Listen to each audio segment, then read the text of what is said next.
The laughter echoed down the dusty alley, sharp and cruel. 3 men stood over a woman kneeling on the cracked pavement, her hands steady, even as blood trickled down her chin. One of them, a tall man with a tattoo snaking up his neck, sneered and said, "Still think you can tell us what to do, lady?" Then, without warning, he drove his knee into her ribs. The dull thud was followed by a silence so heavy it seemed to choke the air itself. But she didn't cry out, didn't flinch. Instead, her gaze lifted, calm, cold, and terrifyingly focused. That was the moment everything changed. Before I tell you what happened next, tell me in the comments where you re-watching from. I love knowing who is listening. Her name was Sarah Keene. To anyone on this forgotten street corner, she looked like just another civilian faded jeans, a simple hoodie, hair tied back in a loose bun. No one would have guessed she had once worn the trident of the Navy SEALs. No one would have imagined she'd spent years in war zones, leading men twice her size through chaos most couldn't comprehend. Or at least she thought she had. Sarah had been on her way home from her volunteer shift at a community center place where she taught self-defense. 2 young girls when she'd seen the men harassing an elderly shopkeeper.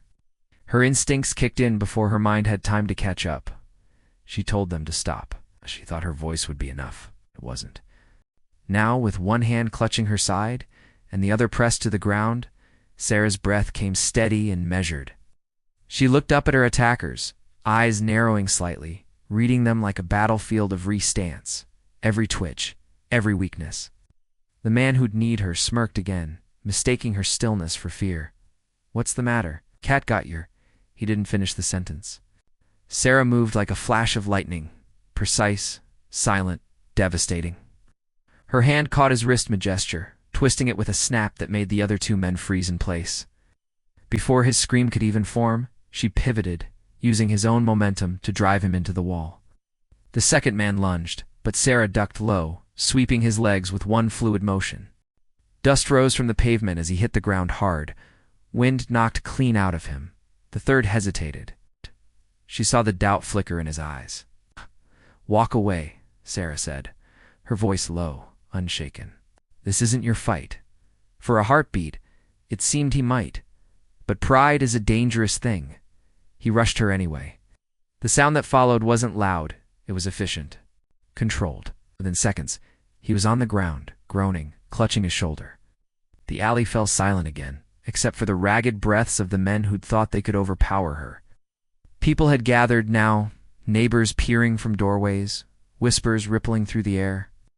Some were filming, others just staring, wide-eyed. The shopkeeper, the same frail man she'd tried to protect, stepped forward, voice trembling. "Miss, are you all right?" Sarah straightened slowly, brushing the dust from her hoodie. Her ribs throbbed, but she gave a small nod. "I'm fine, sir. You should go inside." He hesitated. "Who are you?" She almost smiled. "Just someone who hates bullies." Later, as police sirens wailed in the distance, Sarah sat on the curb, her adrenaline fading into exhaustion. The old shopkeeper handed her a cup of tea in a paper cup. It trembled slightly in his aged hands. "They'll think twice before touching anyone again," he said quietly. Sarah looked down the street where the men were being led away. "Maybe," she replied. "But fear doesn't change people. Only understanding does." He tilted his head. "And why risk yourself for strangers?"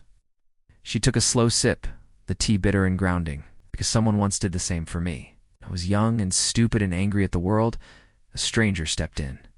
Didn't ask what I'd done, didn't judge, just stood up for me. She paused. That's when I decided if I ever had the strength, I'd do the same. The old man nodded, eyes glistening. "Then you've kept your promise." That night, Sarah lay in her small apartment, staring at the ceiling. The pain in her ribs pulsed with every breath. But it was a familiar pain, the kind that reminded her she was still alive, still fighting in her own way. In the quiet, her mind drifted back to her sealed, dusty roads in Afghanistan. The sound of radio chatter, the weight of leadership when every decision could cost a life. Back then, her enemies were easy to see. Now, they hid behind ordinary faces, arrogance, and cruelty. And yet, she realized her mission hadn't changed. Protect the weak. Stand for what's right, even when it hurts. The next morning, the video from the alley had gone viral. The caption read, "Woman takes down 3 attackers after being assaulted. Turns out she's a Navy SEAL vet." The comments poured in from around the world. Some praised her strength. Yes. Others questioned why she'd intervened at all. But among the noise, one message stood out. "My daughter trains at that center. She talks about Miss Sarah every day. Thank you for showing her what courage looks like." Sarah read it twice, her throat tightening. Maybe kindness wasn't a weakness after all. Maybe it was the strongest thing a soldier could carry home. Because courage isn't the absence of pain, it's the decision to rise, even when you're broken. And sometimes, the quietest warriors fight the fiercest battles, not on the battlefield, but in the streets where no one expects heroes to walk. If this story moved you, share it with someone who believes in standing up for what's right.